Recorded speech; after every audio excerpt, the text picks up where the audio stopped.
নমস্কার বন্ধুরা, পুরাণ নাও চ্যানেলে আপনাদের স্বাগত জানাই। প্রাচীনকালে এক রাজা ও রানী ছিলেন। তাদের দুই পুত্র ও দুই কন্যা ছিল। তাদের মধ্যে একজনের নাম ছিল অমাবস্যা ও আরেকজনের নাম ছিল পূর্ণিমা। অমাবস্যা সর্বদা রাজকন্যার মতোই থাকতো। সারাদিন শুধু খাওয়া, ঘুমানো ও সাজগোজ ছাড়া তার অন্য কোনো কাজ ছিল না। অন্যদিকে পূর্ণিমা ছিল ধার্মিক প্রকৃতির। সে সারাদিন পূজা অর্চনা করত, গৌমাতাদের সেবা করত এবং গৃহের অন্য কাজও করত। রাজা ও রানী তাদের দুই ছেলে ও অমাবস্যাকেই শুধু ভালোবাসত, কিন্তু পূর্ণিমাকে তারা একটুও ভালোবাসতেন না। দেখতে দেখতে রাজার ছেলেমেয়েরা বড় হয়ে উঠল। প্রতিবেশীদের কথায় রাজা তার পুত্রদের বিবাহ স্থির করলেন। সেই মতো যথাসময়ে বিবাহ দিলেন পুত্রদের। মেয়েরা রয়েছিল, তাই সকলে বললেন, রাজামশাই, মেয়েদের এবার বিয়ে দিন। তবে পূর্ণিমা যেহেতু সারাদিন পূজা অর্চনা করেই সময় কাটায়, তাই ওর বিয়ে কোনো গরিব ঘরে দিন, কারণ কোনো ধনী ঘরে তো ওকে গ্রহণ করবে না। রাজামশাই ভাবলেন, এটা তো ঠিক কথা। তাই তিনি পাত্র দেখতে শুরু করলেন। অনেক দেখে একটা হতদরিদ্র পাত্রের সাথে তিনি পূর্ণিমার বিবাহ দিলেন। এদিকে ওই রাজ্যেরই রাজপুত্রর সাথে তিনি তার আরেক কন্যা অমাবস্যার বিবাহ দিলেন। বিবাহ হলো খুব ধুমধামের সঙ্গে। অনেক যৌতুক দিলেন অমাবস্যার বিবাহতে, কিন্তু পূর্ণিমাকে একটি কানাকুড়িও কিচ্ছু দিলেন না। দুই কন্যাই তাদের পতির গৃহে গেলেন। অমাবস্যা রইল মহাসুখে, আর পূর্ণিমার দিন কাটতে লাগলো মহা দুঃখ দারিদ্রতার মধ্য দিয়ে। একদিন অমাবস্যা ঠিক করলো সে তার পতিগৃহে শিব পূজার আয়োজন করবে।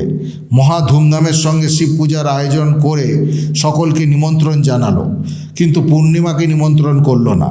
গ্রামের লোকজন সকলে পূর্ণিমাকে সে কথা জানালো। পূর্ণিমা মনে খুব দুঃখ পেল, কিন্তু যেহেতু শিবের পূজা, তাই বিনা নিমন্ত্রণেও সে অমাবস্যার বাড়ি গেল। অমাবস্যা তাকে দেখে তাচ্ছিল্য করে অনেক অপমানজনক কথাবার্তা বলল। পূর্ণিমা তখন মনের দুঃখে ভগবান শিবকে জানালো, হে প্রভু, আমি এত পূজা অর্চনা, ভজন, কীর্তন করি, তাও কি আমার দুঃখ কোনোদিনও যাবে না? যাই হোক, এই ভেবে সে বোনের বাড়ি থেকে ফিরে এলো। একদিন সে ঠিক করলো সে বাপের বাড়ি যাবে। স্বামীকে জানিয়ে সে বেরিয়ে পড়ল বাপের বাড়ির উদ্দেশ্যে। পথে যেতে যেতে এক বুড়িমার সাথে তার দেখা হলো। সেই বুড়িমা একটি চাতালে বসেছিলেন এবং তার সামনে একটি তুলসী বৃক্ষ ছিল। সেই বুড়িমা পূর্ণিমাকে বলল, তুমি কি এই তুলসী গাছ জল দিয়ে আমার এই চাতালটা একটু ধুয়ে দেবে মা? পূর্ণিমা বলল, হ্যাঁ মা, এক্ষুনি দিচ্ছি। সে তাই করল। বুড়িমা তাকে আশীর্বাদ করলেন। এই বুড়িমা আর কেউ নন, তিনি ছিলেন স্বয়ং দেবী পার্বতী। এরপরে পথের মধ্যে পূর্ণিমা দেখল মন্দিরে এক বয়স্ক মানুষ ধ্যানে বসে আছেন। পূর্ণিমাকে দেখে বৃদ্ধ লোকটি বললেন, মা, তুমি কি এই মন্দিরে আসনটি জল দিয়ে পরিষ্কার করে দেবে? পূর্ণিমা তৎক্ষণাৎ তাই করল। বৃদ্ধ বাবা পূর্ণিমাকে অনেক আশীর্বাদ করলেন। বৃদ্ধ বাবা তিনি ছিলেন স্বয়ং দেবাদিদেব মহাদেব। এরপর কিছু দূর গিয়ে পথমধ্যে পূর্ণিমা দেখল আবার এক বৃদ্ধা মহিলা বসে আছেন। সেই বৃদ্ধা মহিলাও পূর্ণিমাকে দেখে বললেন, মা, তুমি কি আমাকে একটু জল এনে স্নান করিয়ে দিতে পারবে?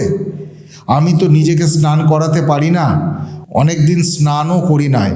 পূর্ণিমা তাই করল, জল এনে সুন্দরভাবে বৃদ্ধ মহিলাকে স্নান করিয়ে দিল। বৃদ্ধা মহিলা খুশি হয়ে তাকে প্রাণ ভরে আশীর্বাদ করলেন। এরপরে পথে গিয়ে পূর্ণিমা এক নদীর কাছে এলো এবং দেখলো নদীর ধারে একজন মহিলা বসে আছেন।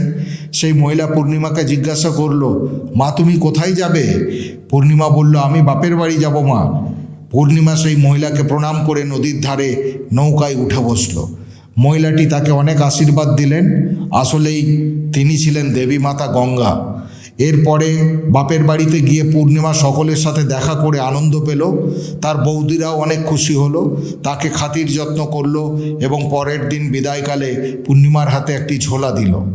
ফিরে আসার সময় পূর্ণিমা যখন সেই নদীর ঘাটে এসে পৌঁছালো, তখন সেই নদীর ধারে বসে থাকা মা গঙ্গা তার হাতে একটি ঝোলা দিলেন আর বললেন, মা, এটি তুমি বাড়ি গিয়ে খুলবে।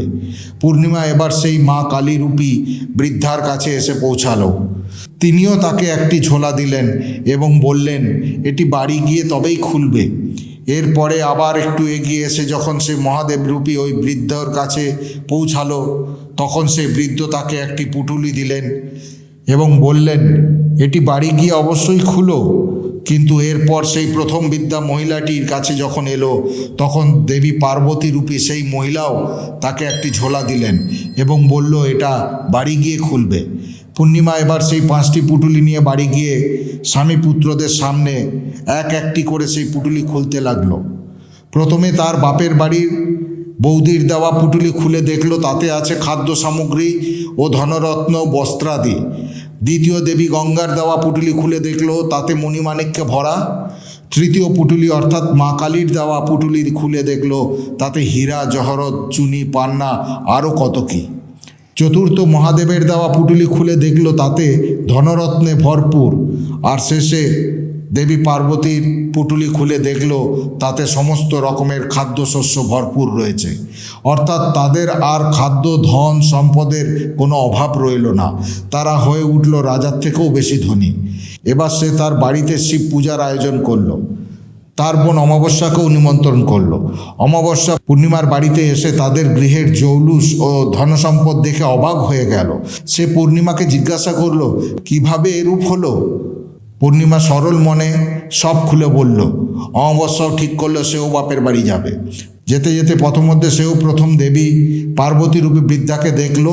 বৃদ্ধা তাকে দেখে বললেন, মা তুমি এই তুলসী গাছে একটু জল দিয়ে দেবে। অমাবস্যা বলল, না না, আমি ওসব পারবো না, আমি কোনোই কাজ করি না। এরপর মহাদেব রূপী সেই বৃদ্ধার সঙ্গে দেখা হলো। তিনি বললেন, মা তুমি কি এই মন্দিরের চাতালটা একটু ধুয়ে দেবে, পরিষ্কার করে দিতে পারবে? অমাবস্যা বলল, না না, আমি ওসব করতে পারবো না। এই বলে সে সেখান থেকে চলে গেল। এরপরে মা কালী, মা গঙ্গা এভাবে সকলকেই সে একই কথা বলল। তারা যে কাজই বললেন সে বলল, না না, আমি ওসব করতে পারবো না, আমি অনেক বড় ঘরের মেয়ে, আমি রাজরানী। বাপের বাড়িতে গিয়ে পৌঁছালে তাকে দেখে তার বৌদিরা অনেক বিরক্ত হলো। সে রাজরানীর মতো খেয়ে দিয়ে বিছানায় ঘুমিয়ে পড়ল। পরদিন ফিরে আসার সময় সে বৌদিদের বিদায় জানিয়ে প্রণাম করলো এবং ভাবল বৌদি বুঝি খুশি হয়ে তাকে অনেক ধনসম্পদ দেবেন। কিন্তু বৌদিরা তা দিলেন না, বললেন তুমি যাও, তোমার বাড়িতে সব পৌঁছে দেবো। এরপরে মা গঙ্গার কাছে এলে মা গঙ্গাকে বললেন, আমাকে কিছু দিন মা।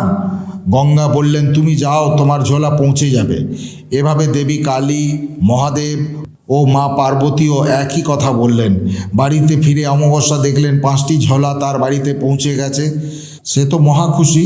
একটি ঝোলা খোলে, এবার সে দেখল কোনোটিতে মাটি ভর্তি, তো কোনোটিতে সাপ, কোনোটিতে আবার পোকামাকড় ইত্যাদি। আসলে সবই কর্মের ফল, অর্থাৎ যেমন কর্ম তেমনই ফল। এই পৌরাণিক কথাগুলি 1000 বছর পুরনো ধর্মীয় গ্রন্থের উপর ভিত্তি করে তৈরি। দয়া করে মনে রাখবেন যে আমাদের উদ্দেশ্য কোনো ব্যক্তির সম্প্রদায় বা ধর্মের অনুভূতিতে আঘাত করা নয়। এই পৌরাণিক গল্পগুলি শুধুমাত্র পৌরাণিক কাহিনী জানানোর উদ্দেশ্যে পরিবেশন করা হয়। আশা করব যারা পৌরাণিক কাহিনী ভালোবাসেন তারা এগুলো অবশ্যই পছন্দ করবেন। বন্ধুরা, আজকের ভিডিওটি যদি আপনাদের ভালো লেগে থাকে ভিডিওটিতে একটি লাইক করে দেবেন আর কমেন্ট বক্সে সম্পূর্ণ শ্রদ্ধার সাথে জয় শ্রীকৃষ্ণ লেখার জন্য অনুরোধ রইল। বন্ধুরা, আজ ভিডিও এখানেই শেষ করলাম। সকলে ভালো থাকুন, সুস্থ থাকুন। দেখা হবে পরের ভিডিওতে। জয় শ্রীকৃষ্ণ। রাধে রাধে।